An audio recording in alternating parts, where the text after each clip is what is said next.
안녕하세요. 주플릭스입니다. 파이코인과 암호화폐 시장 소식 전해드리겠습니다. 파이 네트워크에서는 채굴앱 메인 화면이 바뀌면서 파이투데이 챌린지의 종료를 알렸습니다.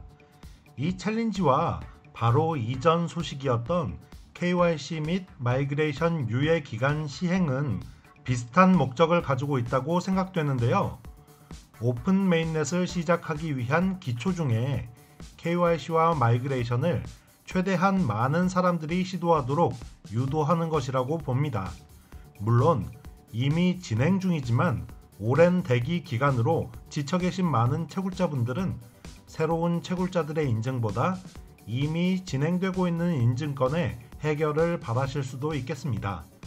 아직 만족스럽진 않지만 그 부분은 인증 시스템의 업데이트로 꾸준히 해결해 나가고 있는 중입니다. 어찌되었든 최근 공지들로 오픈 메인넷을 위한 KYC 인증 1,500만 명, 마이그레이션 1,000만 명을 향해서 한 발짝씩 더 다가가고 있다고 볼 수 있겠습니다. 7월 1일 이후로 조건을 충족한 채굴자는 6개월 안에 인증을 시도하셔야 합니다. 그리고 타이머의 시간이 흐르게 되죠.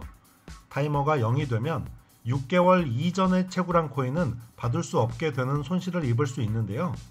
그러다 보니 미성년자 등 현재는 KYC 인증을 통과할 수 없는 채굴자들의 질문을 많이 받았습니다.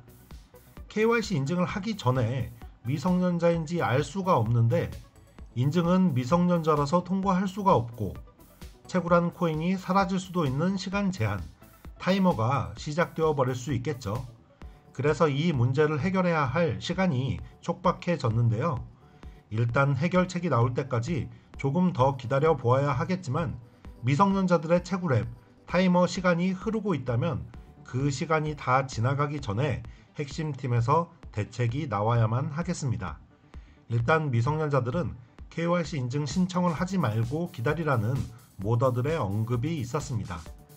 파이 네트워크도 이번 하반기에 여러 가지 문제를 해결하고 오픈 메인넷을 시작해야 하는 중요한 순간에 직면해 있는데요. 암호화폐 시장의 전반적인 상황도 많은 일들이 벌어지고 있습니다. 올해 3월 최고점을 찍은 비트코인은 반감기 이후 몇 개월째 지지부진한 모습을 보이고 있었는데요. 특히 최근 한 달 동안 가격이 많이 떨어지면서 7만 달러에서 5만 3천 달러까지 빠른 속도로 하락했죠. 하지만 지난 일주일 동안 그것보다 더 빠른 속도로 회복했는데요.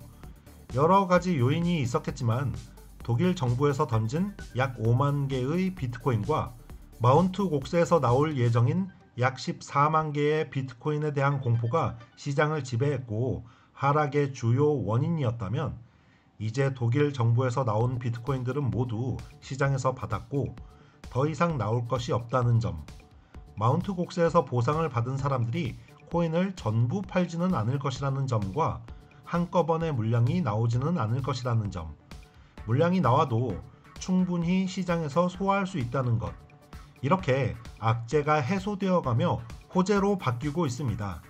다가올 미국 대선과 금리 인하, 시장의 돈이 더 풀릴 일만 남았다는 것은 계속 올해 하반기를 좋게 보고 있었던 이벤트였는데요. 거기에 더해 미국 대통령 후보 트럼프 전 대통령의 암살 실패가 암호화폐 상승의 트리거가 되었습니다. 사실 그동안 어떤 이슈로 올릴까 하고 시장이 기다렸는데 마침 적절한 사건이 벌어졌고 그것을 계기로 오른 감이 없지 않아 있는데요. 트럼프는 자신이 암호화폐 대통령이 될 것이라는 언급도 했고 부통령 후보를 친암호화폐 성향인 벤스를 선택, 트럼프 NFT를 발행하는 등 규제가 많았던 바이든 정부보다 훨씬 암호화폐 시장에 우호적인 모습을 보이고 있었습니다. 암살이 실패했고 지지자들이 결집하는 효과로 인해 당선 확률이 올라갔다고 평가할 수 있겠는데요. 미국 대선을 비롯한 모든 사건들이 맞물리는 것이 올해 말이 되겠습니다. 그리고 이 사건으로 한 달 내내 힘없이 떨어지면서 120일 이평선도 뚫고 내려갔던 비트코인은 반등에 성공하면서 다시 이평선 위로 올라섰습니다. 앞으로 어떤 일들이 벌어질지 예언을 할 수는 없지만 현재 남아있는 일들은 암호화폐에 긍정적인 것들이 많다는 것은 분명한 사실입니다. 그럼 올해 말 파이 네트워크와 암호화폐 시장에 대한 기대를 더 해보면서 오늘 영상은 여기서 마치겠습니다. 좋아요와 구독 눌러주시기 부탁드리고요. 시청해주셔서 감사합니다. 저는 주플릭스였습니다.